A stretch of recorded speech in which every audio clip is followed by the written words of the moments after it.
My real name is Rayowa, which means life.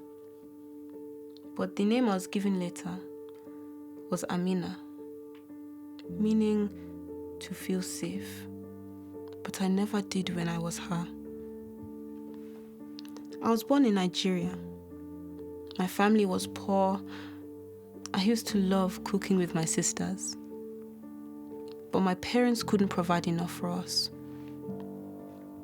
One day when I was 9, my mom and dad asked me, "Do you want to go to Europe? Live there with your relatives, go to school, you have plenty to eat." I was so excited. When I got off the plane in London, a woman met me. She had her children with her. She didn't smile. She didn't look like my family. I became afraid.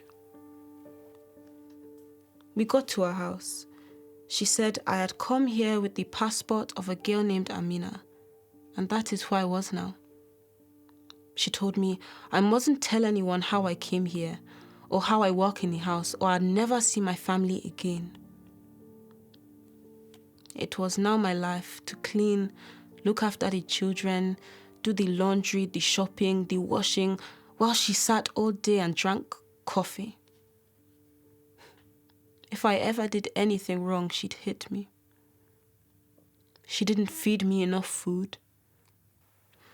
I worked long hours, and she did not ever buy me new clothing. So I grew ashamed. I wasn't allowed to contact my family. I thought they were dead. Lots of people in our flat knew I was not their child, that I was being treated badly, but no one did anything. I begged to be allowed to go to school. I wanted to learn. She said no.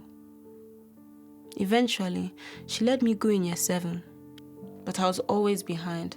I struggled to learn the language. I was often late to school because of chores, and my teachers would ask to speak to my parents. I would pretend I didn't understand, and there was no phone at home, so everything carried on. My favorite lesson was cooking. I often stayed behind to help with the washing up. I loved being with my teacher. I felt safe. She used to say to me, "You're a fantastic cook." One day, I told my friend what was happening at home. I just couldn't do it anymore. She said to me, "Tell Miss, she can help you." So I did. I found the courage to speak, and it all poured out. Social services took me from that house where I was a slave, and I was placed in a good family. I was 14, and my name is Rayowa.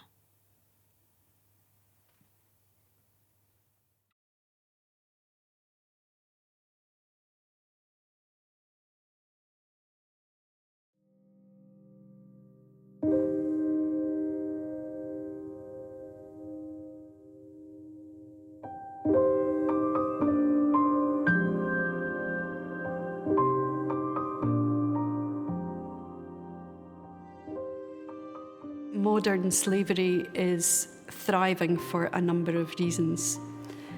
One of the reasons that it's thriving is because there is consumer demand for the products of exploitation, whether those be people or items that are produced, textiles, fruit, whatever it may be.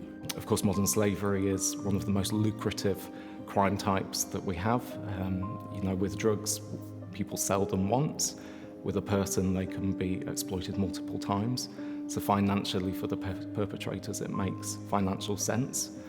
There's also issues around vulnerability. So, of course, if people are increasingly kind of going through the gaps, whether it's relating to homelessness or mental health, relationship breakdowns, war, movement of asylum seekers. Those are all issues that perpetrators can exploit.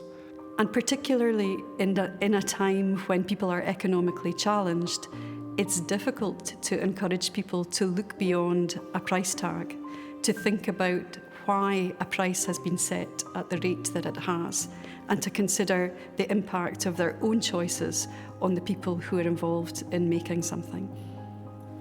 Another reason that modern slavery thrives is because there's a systematic failure, really, in all kinds of ways. We live in a society where there's so much anxiety. We're all understandably nervous about how am I going to survive, can I pay my bills, what life is going to be like for me, that it's very easy not to look up and see what else is going on and who might be hurting and suffering. Victims may not come forward, in fact very rarely come forward, for a whole host of reasons. Some of those reasons include, I've dealt with victims who absolutely don't see themselves as victims. If you don't think there's help out there, I've had conversations with victims who have absolutely no comprehension of what social services are. One of the things that really saddens me is when the systems don't work properly and people don't report, think maybe somebody else is going to do it. So, for example, someone in a church might think, actually, I only see this person once a week, or I've only seen them once, or maybe that was just a one-off that I noticed that. So really important that actually we are doing something with that information. We're not colluding, we're not covering stuff up, we're bringing this darkness out into the light. And modern slavery is a form of abuse for adults under the Care Act and comes under the different categories of abuse for children, so it's clearly fits under safeguarding. So safeguarding isn't something that just experts and specialists need to know about, it is something that absolutely everybody needs to have a basic awareness of what to look out for and how to respond, and in that way we can make our communities a lot safer.